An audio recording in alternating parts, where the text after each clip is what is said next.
Well, it was in June of 1962 that the people from Yorba Linda Friends Church called and asked CW if he would like to be the pastor of a new church that they were starting. So on September 1st, CW came here and he started working toward that end of building this new building and having a congregation that would come together. It was very exciting from the very beginning as we met in a home and then watched the building come together, and people working every Saturday and other people working during the week to make that building happen. And the first Sunday that we met, you know, I just can't hardly express the thrill that it was, and the spirit of kind of fear, like, is anyone going to come? People came, I think maybe 75 or so that first Sunday. Of course, the most exciting thing, though, was watching the people come and hearing him come home week after week at times talking about people who'd entered the kingdom that week because of the outreach of this church. It's an exciting life that I would hope for everyone, but I feel very privileged to have been a part of it. From the very beginning, CW knew that it was important that we be missions-minded and that we get outside of ourselves. That was one of his favorite sayings. The church, God bless us, gets outside of itself. In the very first missions conference, there was an offer or a need for someone to go to Alaska to teach in the first high school above the Arctic Circle. And without very much thought, I just raised my hand and I said that I can go. In retrospect, I am told that that experience led into the program where many others have gone out on the mission field.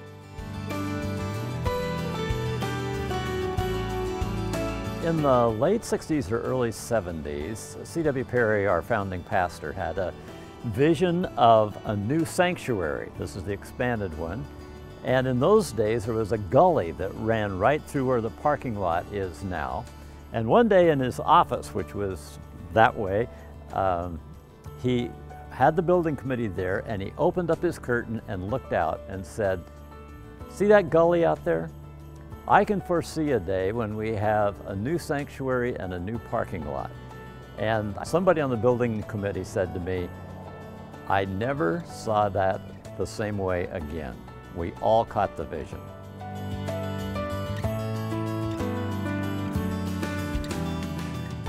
Friends Christian School began in 1975 as a ministry of Yorba Linda Friends Church. And at the time, they started with one preschool class and 20 students. Today we have over 1,000 students, preschool through 8th grade. In 1984, Rose Drive Friends Church joined the ministry of Friends Christian School, and we expanded to 2 campuses. The mission of Friends Christian School is to develop, nurture, and equip students to positively impact their world for Jesus Christ. And if it were not for the partnership with Rose Drive, we would not be able to accomplish our mission. My kids love coming to Awana on Wednesday nights. They love DK Live. They just love the adventure and the fun, meeting their friends. So much fun to see them excited for those things. Not just the games, but the memory verses as well, and they're learning so many. Since the beginning of Rose Drive, we've also had a passion for reaching adults. And in the last 10 or 15 years, we have had so many impactful programs that have really shaped the lives of adults here at Rose Drive as well, that are shaping the leadership of who we are. And some of those programs include things like 40 Days of Purpose and 40 Days of Community, as well as Alpha and Financial Peace University, and so many men's and women's Bible studies that really are formational in the lives of adults here at Rose Drive.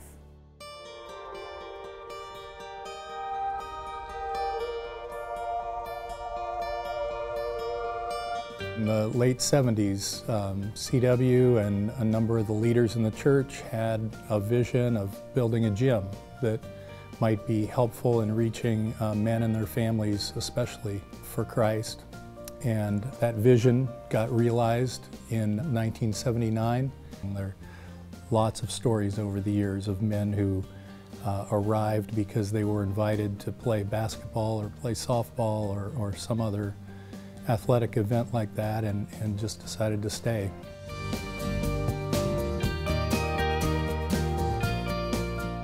Well, as I think about the whole history of Rose Drive and going into the 80s from what I think was a successful 70s as well, it was just that overall feeling of oneness that we had in our congregation. The campaign that we started, Making Room for More, in '84 was just a logical outgrowth of that same sort of can-do spirit.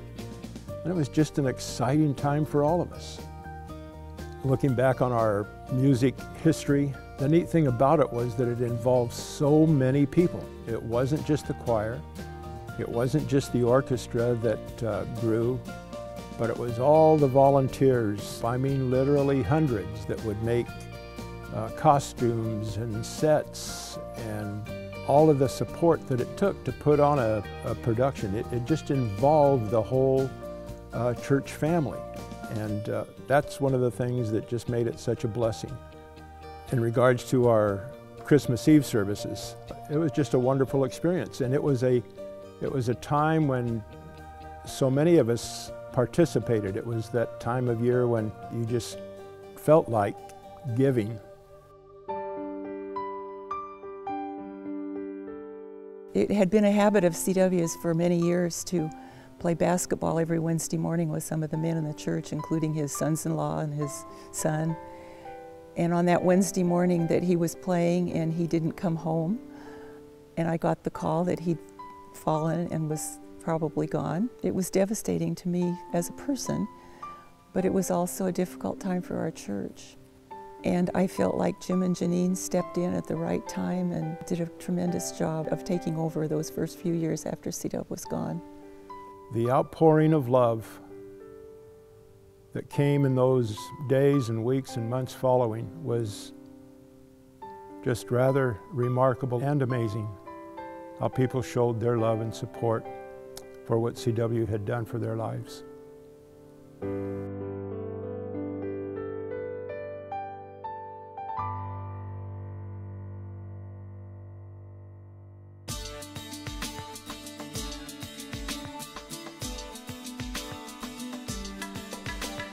Back in the 1990s, we continued to expand, and not only in the church itself here, which was an amazing blessing, but we also became very evident that we needed to go outside that. So we started planning more churches. You felt like you were birthing something new, and yet we were part of that the whole time. As the church continued to grow here, amazingly God opened up doors that allowed us to have the room and the facilities and the ability to grow our particular campus. One of the things I still remember that day more than anything else is here at Rose Drive, we came out and we all stood and we actually looked at the hills, and the hills at that time didn't have houses on them. And the idea was that we want to, as a church, have the facilities so that when all these homes are built, people have a place to belong.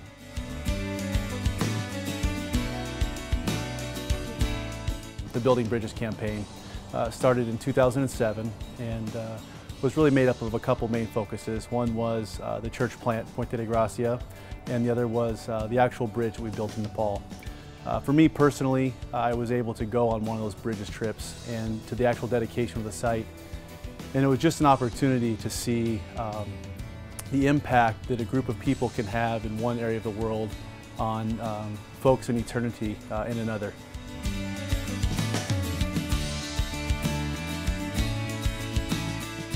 Anytime that you're a part of a celebration, it's an opportunity to look back and see what's been accomplished and where we've been, and an opportunity to look forward with new vision.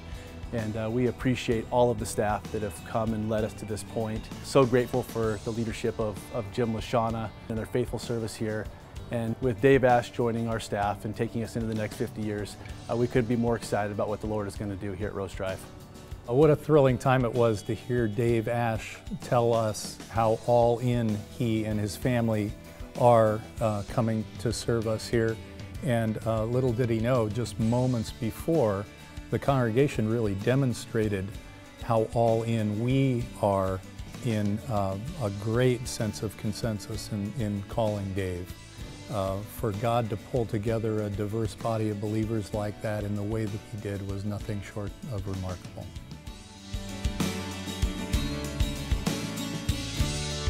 You know, as the story of Rose Drive continues, it would be my wish that we would continue to reach out to young families and that they would have the same opportunities and that they would be blessed as this place has blessed my family. As the story of Rose Drive continues, I am really excited to get to know the people that I see walking across the patio. Some of them I've known for years, but I want to get to know them better, and some of them I've just met once or twice. And we are a church that likes to get outside of ourselves and meet new people. As the story of Rose Drive continues, I want to be a part of a church that reaches the unchurched in our community, that those that don't know the Lord yet would, and we would provide an opportunity for them to better know Christ through service at our church. As the story of Rose Drive continues, I'm excited about the possibilities for the future. As the story of Rose Drive continues, God is calling us to be a people who are so transformed by our relationship with Christ that we live, love, and serve in ways that brings transformation to our communities and to our world. We're going to continue to be people who are defined by faith and courage and commitment to share the good news of Jesus with others.